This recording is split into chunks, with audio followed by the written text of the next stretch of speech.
काशीदीप prime news में आपका स्वागत है। आइए बढ़ते हैं आज की ताज़ा खबरों की ओर। जौनपुर नरेंद्र मोदी विचार मंच और दिल्ली अल्पसंख्यक आयोग के प्रदेश और केंद्रीय स्तर के पदाधिकारी गणों का बड़ी संख्या में नृशंस हत्या के शिकार हुए सुल्तानपुर जिले के मृतक डा घनश्याम तिवारी के यहां दिनांक 29/09/2023 को पहुंचना रहा।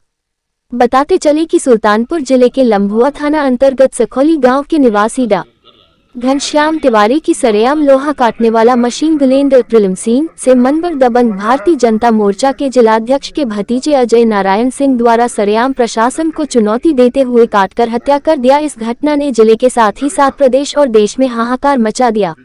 प्रशासन द्वारा अभी तक मुख्य आरोपी की गिरफ्तारी नहीं कराई जा सकी तथा अन्य 3 मुख्य आरोपियों के खिलाफ मुकदमे में सम्मिलित नहीं किया गया, बड़ा सवालिया निशान खड़ा कर दिया। जिस बात की जानकारी प्राप्त होने पर बड़ी संख्या में नरेंद्र मोदी विचार मंच और दिल्ली अल्पसंख्यक आयोग के संयुक्त रूप से संगठनकर्ताओं का पीड़ित के घर कार्यवाही की रूपरेखा देखने और न्याय व्यवस्था सुदृढ़ रूप से करवाने के उद्देश्य से पहुँचना हुआ। संगठनकर्ताओं के पहुँचने पर पीड़ित के घर लम्भुआ के एसडीएम, सीओ, कोतवाली प्रभारी तथा सुल्तानपुर के महिला डीएमएफ कप्तान अन्य अधिकारी पहुंच गए, जिस पर जौनपुर निवासी तथा दिल्ली अल्पसंख्यक आयोग के पदेन सदस्य अब नरेंद्र मोदी विचार मंच के राष्ट्रीय महामंत्री और प्रसार भारती व आरएसएस के महत्वपूर्ण दायित्व करने वाले डा संजय पांडे, राष्ट्रीय प्रमुख महामंत्री दिलीप सिंह, प्रदेश अध्यक्ष ब्रजेश मिश्रा, प्रदेश उपाध्यक्ष प्रभात पांडे द्वारा संयुक्त रूप से जिलाधिकारी और एसपी से तत्काल प्रभाव से गिरफ्तारी और कानूनी कार्यवाही की बात की गई। कहा गया परिवार को न्याय व्यवस्था सही तरीके से उपलब्ध हो जानी चाहिए। अगर हिला हवाली होती है प्रदेश स्तर व उच्च स्तर के अधिकारियों से बात की जाएगी। जरूरत पड़ी तो जंतर मंतर तथा विधानसभा पर धरना प्रदर्शन करने को संगठन बाध्य होगा,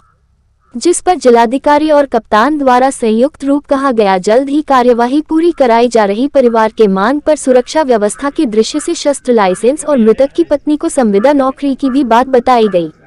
मृतक के घर पर उसी क्षेत्र के 2 अन्य बड़ी घटना के शिकायत लिए पीड़ित परिवार संगठन से न्याय के लिए सहयोग मांग गया, जिसमें लम्भुआ के बादोपारा में मृतक परिवार को सहयोग और दोषियों पर कार्यवाही की बात रखी गई तथा लम्भुआ में ही मुस्लिम समुदाय में एक दबंग द्वारा नृशंस हत्या पर कार्यवाही की बात कप्तान और डीएम से द्वय जिम्मेदार अधिकारियों से संगठनकर्ताओं द्वारा की गई तो जल्द कार्यवाही पूर्ण कराने की बात उच्च अधिकारियों ने कहा।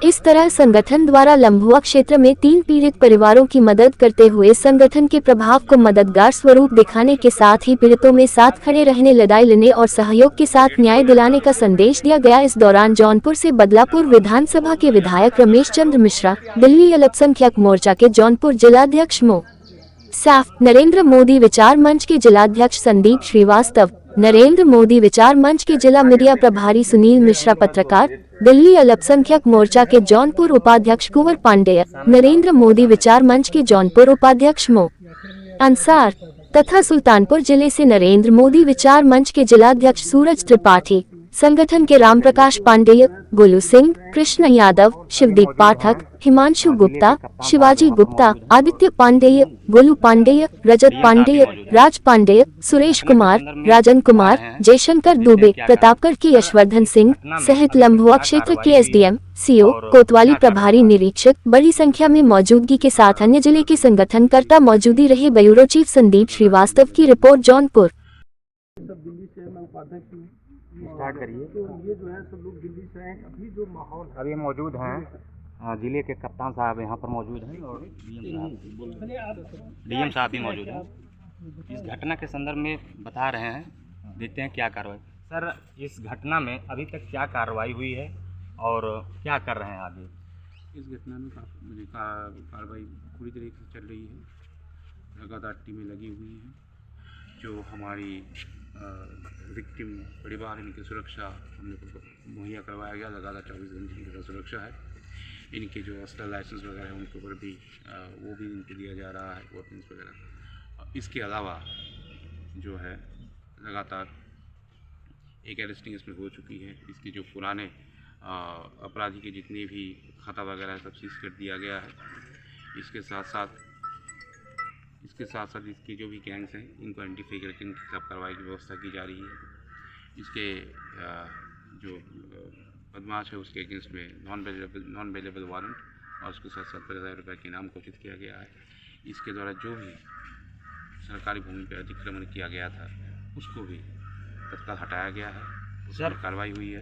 पीड़ित बता रहे हैं कि 4 लोगों का नाम दिया गया है और जैसे जो पीड़ित एक की गिरफ्तारी हुई है, अभी 4 नहीं पकड़े गए हैं। मोटरसाइकिल जो है उन पीड़ित के चाचा के यहाँ से पकड़ी गई, उस पर क्या कहना चाहेंगे? मैं ये बोल रहा हूँ कि जो पीड़ित हैं इनसे अभी हमने बात किया है, ये अपने बयान दर्ज करवाएंगे। अलग जो भी हमारी बात हुई है ऑफिशियली, उसको हम लेते हुए आगे की पूरी कार्रवाई की जाएगी। आइए हम चलते हैं, यहाँ की डीएम साहब मौजूद हैं और इनसे जानते हैं। सर इस पर क्या कहना चाहेंगे आप? हाँ नमस्ते, मैं जिलाधिकारी सुल्तानपुर। आज हम लोग सखोली गांव में आए थे। जो हमारे यहाँ एक घटना हो गई थी उसके संबंध में ही जो अपडेट है वो बात करने और बताने भी कि जो आर्थिक सहायता परिवार की तरफ से मांगी जा रही है उसकी रिपोर्ट हम लोगों ने शासन में प्रेषित कर दी है और जल्द ही ऊपर से भी हम लोगों को इसमें आश्वासन मिला है कि जल्द ही परिवार की कोई सहायता की जाएगी। जो नौकरी की बात की संविदा पे कोई नौकरी मिल जाए उसके लिए भी हम लोगों ने पेपर वर्क जो है अपना इनसे लेना स्टार्ट किया है। बाकी सुरक्षा के लिए यहाँ ड्यूटी पूरी कप्तान साहब द्वारा डिप्लॉय करी गई है। पर्सनल सुरक्षा के लिए शस्त्र लाइसेंस की डिमांड करी गई है, उसकी भी कार्रवाई हम लोग करा रहे हैं। आज से कल में हम लोग उसकी भी कार्रवाई जो है वो पूर्ण करा लेंगे। तो हर तरह से लगे हम लोग। जो ज़मीनी विवाद संबंधित जो कब्ज़ा था वो हम लोगों ने लैंड का उन परिवार को दिलवा भी दिया है जिस ज़मीन के पीछे ये झगड़ा हुआ था। और भी अगर कोई ऐसे लोग आते हैं जो लगता है कि जिनको ज़मीनी विवाद से संबंधित किसी तरीके की परेशानी एक्यूज्ड या उनके आसपास के लोगों से दी गई है तो वो चिन्हित करके बिल्कुल हम लोग कार्रवाई करेंगे। सर अभी तक कितनी चिन्हित की गई? कि बताते हैं कि कई जगह ये लोग ऐसे अवैध कब्जा किए थे। देखिए 3 जगह हम लोगों को ऐसी मिली थी जहाँ सरकारी ज़मीन पे कब्ज़ा था और वहाँ हम लोगों ने नगरपालिका की ज़मीन को कब्ज़ा मुक्त कराया है प्रॉपर प्रोसीजर का पालन करते हुए। बाकी निजी ज़मीनों के संबंध में कहा जा रहा है बट कोई स्पेसिफिक डिटेल्स नहीं मिली हैं। तो आज हम लोगों ने तहसील की टीम भेजी भी है नारायणपुर गाँव में। तहसीलदार, नायब तहसीलदार, एसडीएम की अध्यक्षता में वहाँ काम कर रहे हैं और जो मैटर 2-3 हमारी जानकारी में पर्सनल मैटर आए हैं ऐसे ज़मीनी विवाद संबंधित, वहाँ की नपाई और कागज़ देखने की कार्रवाई कर रहे हैं। अगर कुछ अवैध मिलता है तो उस पर भी कार्रवाई की जाएगी। जैसा कि आप देख रहे हैं जिलाधिकारी साहब और कप्तान साहब ने बताया।